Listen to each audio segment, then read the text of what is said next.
Hello my dear students, मैं Sunil sir आपका स्वागत करता हूं अपने यूट्यूब चैनल डीसी अकेडमी में। तो स्टूडेंट्स, आज के लेक्चर नंबर 2 में हम लोग बात करेंगे सेट नंबर 2 के बारे में, जिसमें हम लोग प्रोनाउंस से रिलेटेड क्वेश्चंस की बात करेंगे। इससे पहले वीडियो को स्टार्ट करने से पहले मैं आपको बता दूं कि ये जो बैच स्टार्ट हुआ है यूपी टेट, सुपर टेट और सी टेट तीनों के लिए ये है। तो आइए देखते हैं क्वेश्चन नंबर 1। क्वेश्चन 1 कह रहा है give the proper relative pronoun in the following sentence. ये आया था यूपी टेट 2013 में, और इसके बाद भी कई बार ये क्वेश्चन रिपीट हुआ होगा ऐसा क्वेश्चन, क्योंकि मेरे पास जो सेट है वो कुछ पुराना सेट है जिससे मैंने क्वेश्चन कलेक्ट किए हैं। यहाँ पर देखिए, ऑल के बाद लिखा है all glitters is not gold. ये जो लाइन है, कभी कभी यूपी टेट के एग्ज़ाम में कभी कभी आता है कि ये लाइन कहाँ लिखी गई है। तो ये लाइन जो लिखी गई है, ये आपने शेक्सपियर की एक कहानी पढ़ी होगी जिसमें एंटोनियो बेसिनियो शाइलॉक रहते हैं। उस स्टोरी का नाम क्या है, आप बता सकते हैं क्या? The merchant of Venice. उसका क्या नाम है? द मर्चेंट ऑफ वेनिस, जिसमें ये कहा गया है all that glitters is not gold. तो यहाँ पर आपको तो दैट ऐसे भी याद है कि all that glitters is not gold, ये एक प्रोवर्ब है कि हर वो चमकने वाली चीज़ सोना नहीं होती है। लेकिन इसका एक रूल भी है। रूल ये कहता है कि आपको अगर ऑल मिल जाए, सच मिल जाए, ठीक है ना, सच नहीं कह सकते हैं लेकिन सेम जरूर कहेंगे, सॉरी, सेम मिल जाए, है ना, सच हो, सॉरी सच, ऑल हो, सेम हो, और ओनली हो, और ओनली के बाद मैं बता दूं नन हो, ठीक है ना। इन सब के बाद आपको अगर ऑप्शन मिल जाए कि विच, दैट, हु, हुम, किस प्रोनाउन का यूज करना है, तो वो हमारा रिलेटिव प्रोनाउन क्या होगा? दैट, ठीक है ना, क्या होगा? दैट होगा।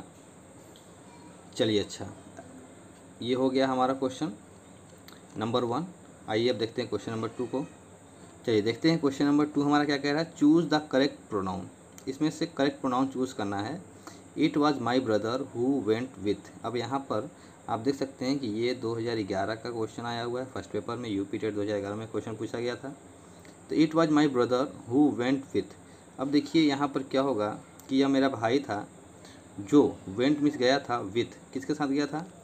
तो आपको मैं बता दूं कि यहाँ पर 4 ऑप्शन दिया है, हर, ही, शी और हिज। कौन सा ऑप्शन सही होगा आपको ये समझना है।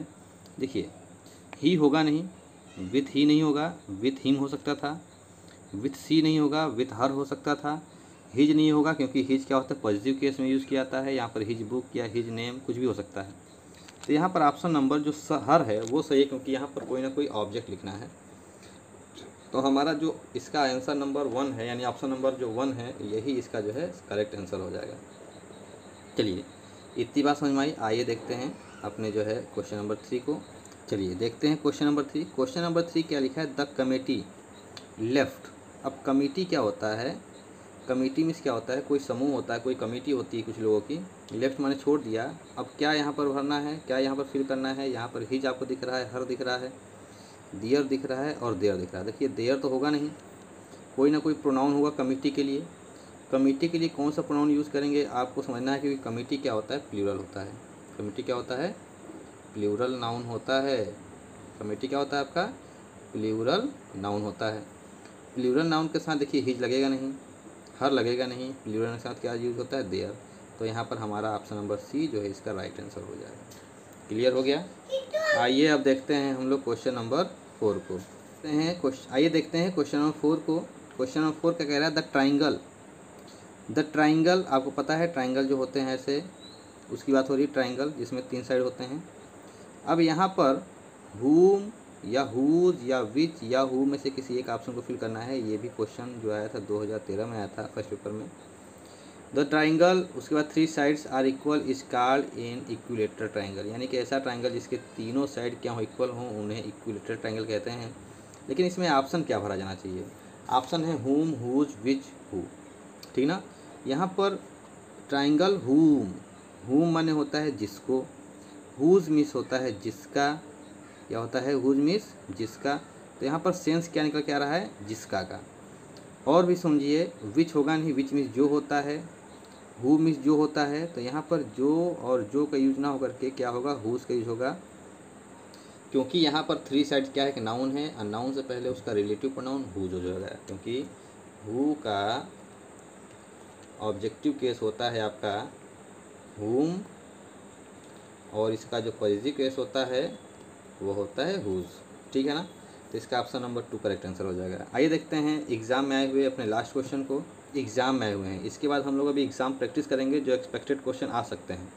ये जो मैं क्वेश्चन डिस्कस कर रहा था ये किसी न किसी एग्ज़ाम में आए हुए हैं। देखिए ये क्वेश्चन 2013 में पूछा गया है। क्वेश्चन कह रहा है यू एंड, देखिए यू एंड डैश के बाद, देखिए यू यहाँ पर सब्जेक्ट है तो एंड के बाद एक सब्जेक्ट का ही होना ज़रूरी है। तो यू एंड मी के साथ ना जाइएगा, यहाँ यू एंड आई के साथ जाइएगा। मेरे हिसाब से बहुत लोग इसको मी कहेंगे, you and me must work together, नहीं, you and I must work together यहाँ पर होना चाहिए, ठीक है ना। तो इसका ऑप्शन नंबर क्या हो जाएगा, डी इसका राइट आंसर होगा। चलिए अब इस तरीके से हमारे उन 5 क्वेश्चंस के बारे में बात कर लिए जो एग्ज़ाम में आ चुके हैं, ठीक। अब आइए हम उन क्वेश्चंस के बारे में बात करेंगे जो एग्ज़ाम में आ सकते हैं, ठीक है स्टूडेंट्स। आइए स्टूडेंट्स, ये देखिए हम कुछ ऐसे क्वेश्चन यहाँ पर डिस्कस करने वाले हैं जो कि एग्ज़ाम में आने की संभावनाएं बनी रहती हैं, और ऐसे ही question UP TET, C TET और सुपर टेट में देखने को मिलते हैं। देखिए यहाँ पर क्या लिखा है, फर्स्ट क्वेश्चन देखिए, इसमें 2 क्वेश्चन मैंने एक साथ लिया है। He is as good as, देखिए यहाँ पर क्या हो रहा है, तुलना हो रहा है कि वह जो है समान अच्छा है। एज गुड एज का मतलब क्या होता है, एज और एज के बीच में अगर कोई एडजेक्टिव लिखा होता है तो उसका अर्थ होता है समानता। क्या होता है, समानता होता है। तो यहाँ पर समानता है तो समानता में क्या होगा, ही की तुलना, यानी ही एक क्या है, सब्जेक्ट है, तो ही की तुलना सब्जेक्ट से ही करेंगे। यहाँ पर सब्जेक्ट सिर्फ और सिर्फ क्या है, आई है। तो इसका राइट जो ऑप्शन होगा वो ऑप्शन नंबर क्या हो जाएगा, बी हो जाएगा। आइए बात करते हैं क्वेश्चन नंबर 2 को। ये क्वेश्चन नंबर 2 क्या है, आई नो, मैं जानता हूँ, इट वॉज, यह था। अब यह था क्या, यहाँ पर देखिए she, it was C. It का यूज़ नहीं होगा सी के लिए, गलत हो सकता है। इट का प्रयोग सी के लिए बिल्कुल नहीं हो सकता है, ठीक है ना। देम, देम क्या है, ये ऑब्जेक्ट है, क्या है, ऑब्जेक्ट है। तो ऑब्जेक्ट भी हम नहीं लिखेंगे यहाँ पर, और एक सब्जेक्ट भी नहीं लिखेंगे। यहाँ पर हम पॉजिटिव केस का यूज़ करेंगे, क्योंकि बताना है कि आई नो जानता हूँ, इट माने यह, वाज मिस था, हर्ष मिस उसका, हर्ष मिस उसका। और उसका क्या, कोई भी चीज़ आपके सामने हो जिसके बारे में आप जानते हैं, जैसे उसका पर्स है तो हर्ष का मतलब हो जाएगा उसका पर्स। यहाँ पर हर्ष के साथ नाउन लिखने की जरूरत नहीं पड़ती, इसलिए यहाँ पर जो ऑप्शन नंबर ए होगा वो क्या हो जाएगा, आपका राइट आंसर हो जाएगा। चलिए अब हम देखते हैं नेक्स्ट स्लाइड में 1 2 क्वेश्चन हो गया। अब हम लोग क्वेश्चन नंबर एग्जाम प्रैक्टिस की कर रहे हैं, जिसमें हम लोग अब क्वेश्चन नंबर 3 और 4 देखते हैं। तो आइए स्टूडेंट्स देखते हैं अपने क्वेश्चन नंबर 3 के बारे में, 3 और 4 को देखते हैं। क्वेश्चन नंबर देखिए 3 क्या है, these mangoes are rotten, these mangoes are rotten, rotten में सड़ जाना, बेकार हो जाना। थ्रो में फेंक दीजिए। अब किन को फेंकना है, मैंगोज़ को फेंकना है। मैंगोज़ क्या है, ज़्यादा हैं। अब मैंगोज़ के लिए हमें ऑब्जेक्ट चाहिए, तो बेटा क्या हो जाएगा ऑब्जेक्ट, देम हो जाएगा ऑब्जेक्ट। क्या हो जाएगा इसका ऑब्जेक्ट, देम हो जाएगा ना। देम मीन्स उन्हें फेंक दीजिए। तो देखिए मैंगोज़ क्या है, प्लूरल नाउन है, जिसके लिए हमें ऑब्जेक्ट एक यूज़ करना था, तो ऑब्जेक्ट क्या हो जाएगा, देम हो जाएगा। चलिए आइए देखते हैं क्वेश्चन नंबर 4 को। लिखा है वी इंजॉयड, हमने इंजॉय किया। अच्छा आप बताइए, इंजॉय करेंगे, आप इंजॉयड करेंगे तो कुछ एक रूल है कि इंजॉयड हो, क्या हो, इंजॉयड हो, अवेल हो, क्या हो, अवेल हो। अवेल मीन्स लाभ उठाना, इंजॉय मीन्स क्या होता ना, मजा करना, ठीक ना। तो इनके साथ हमेशा रिफ्लेक्सिव प्रोनाउन यूज किया जाता है। इस इट मीन्स जिसमें सेल्फ और सेल्फ लगे होते हैं, तो सब में वही चीज़ है, self, self, self, it self और वन सेल्फ लगा हुआ है। तो वन का अपना वन सेल्फ होता है, वी का अपना अवर सेल्फ नहीं होता है, वी का अपना अवर सेल्फ होता है, क्योंकि प्लूरल के साथ सेल्फ होता है, ठीक है ना। इट होगा नहीं, अवर सेल्फ गलत है, और वन सेल्फ होगा नहीं क्योंकि वन नहीं है। तो इसका ऑप्शन नंबर क्या हो जाएगा, बी इज़ राइट आंसर। चलिए आइए देखते हैं अपने नेक्स्ट स्लाइड में कौन सा क्वेश्चन आ रहा है। क्वेश्चन नंबर 5 और 6 देखेंगे। देखते हैं क्वेश्चन नंबर 5 और 6। देखिए 5 और 6 क्या है, between you and I, between you and आई, तुम्हारे और मेरे बीच में, ठीक ना। Between you and I do not believe him, तुम्हारे और मेरे बीच में, ठीक। अब आगे कह रहा है I do not believe him, मैं उसको जो है विश्वास नहीं कर सकता हूँ। I do not believe him, कि मैं उसके बारे में विश्वास नहीं कर सकता हूँ। तो यहाँ पर अगर यू सब्जेक्ट है तो एंड के साथ क्या जुड़ेगा, आई जुड़ेगा, मी को जोड़ने की ज़रूरत नहीं है। तो हमारा यू एंड आई हो सकता है। सी, यू एंड सी क्या हो सकता है, सी, क्योंकि ये भी एक सब्जेक्ट है। ही एक क्या है, सब्जेक्ट है। तो अब देखिए यहाँ पर मामला एक फंस गया है कि बिटवीन यू एंड आई, अब आई होना चाहिए कि शी होना चाहिए कि ही होना चाहिए। देखिए तीनों यहाँ पर सब्जेक्टिव केस हैं, तो यहाँ पर तीनों ही आंसर सही जा रहे हैं। तो आई थिंक इसमें जो है between you and me option जो है सही होना चाहिए, और हमें लगता है कि यही इसका राइट आंसर भी है। बिल्कुल सही स्टूडेंट्स। इससे पहले एक सेंटेंस आया था जिसमें हम लोगों ने यू एंड आई की बात की थी, तो वहाँ पर दोनों सब्जेक्ट था। यहाँ पर यू एंड मी एक ऑब्जेक्ट का काम करेगा, यहाँ पर मी का यूज़ करेंगे, ज़्यादा सटीक होगा। आई का यूज़ बिल्कुल नहीं करेंगे, शी का यूज़ नहीं करेंगे और ही का यूज़ नहीं करेंगे। चलिए क्वेश्चन नंबर 6 देखते हैं। The two brothers quarrel. अब देखिए दो लोग अगर आपस में क्वारल करेंगे, झगड़ेंगे, तो दो लोगों के लिए ईच अदर का यूज होता है, दो से अधिक लोगों के लिए वन अदर होता है, ठीक है ना। बाकी ये दोनों का यूज़ करने की कोई ज़रूरत नहीं है। तो हमारा जो ऑप्शन नंबर ए है वही इसका क्या हो जाएगा, राइट आंसर हो जाता है। ठीक है, चलिए अब देखते हैं अपने नेक्स्ट स्लाइड में नेक्स्ट क्वेश्चन कौन कौन से आ रहे हैं। चलिए देखिए क्वेश्चन नंबर 7 क्या कह रहा है। One must not praise dash dash achievement. एक व्यक्ति को नहीं करना चाहिए, प्रशंसा नहीं करना चाहिए। अब देखिए वन का अपना क्या होता है, वंस। ये बहुत ही इम्पॉर्टेंट क्वेश्चन है, मैं आपको बताता हूँ।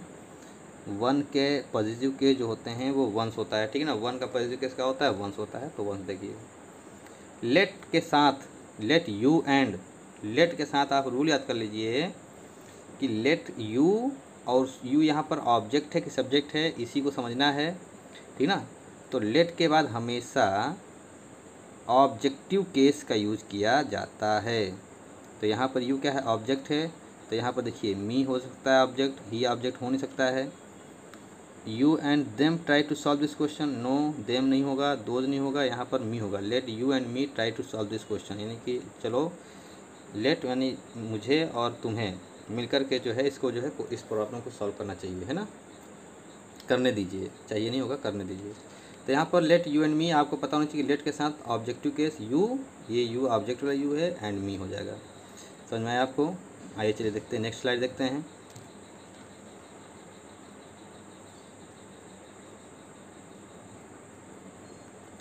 नेक्स्ट स्लाइड में हम लोग क्वेश्चन नंबर 9 और 10 देखेंगे, जिसमें लिखा है I posted the letter.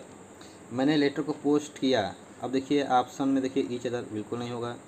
My self, आई का अपना माई सेल्फ होता है, तो यहाँ पर ऑप्शन नंबर क्या हो जाएगा, माई सेल्फ। आप समझ सकते हैं क्वेश्चन नंबर 9 बहुत ईजी है, ऐसे ही क्वेश्चन एग्जाम में आपको मिल जाएंगे।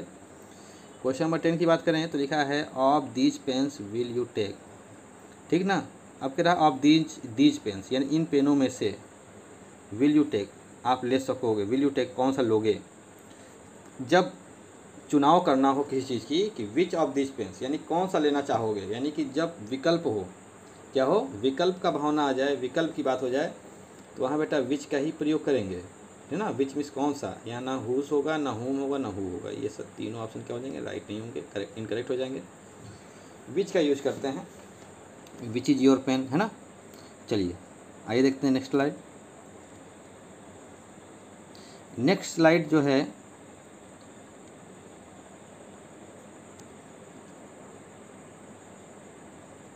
चलिए नेक्स्ट स्लाइड हम लोग देखते हैं, जो कि हमारा नेक्स्ट जो है लास्ट स्लाइड होगा, क्योंकि इसमें 3 क्वेश्चंस हैं। आप हम लोग जो है आज मैं आप लोगों को टोटल जो है 13 क्वेश्चन एग्जाम प्रैक्टिस की और 5 क्वेश्चन जो है एग्जाम से आए हुए क्वेश्चन की, कुल मिलाकर के 18 क्वेश्चन जो है हम लोग आज प्रैक्टिस कर रहे हैं अपने इस सेट में।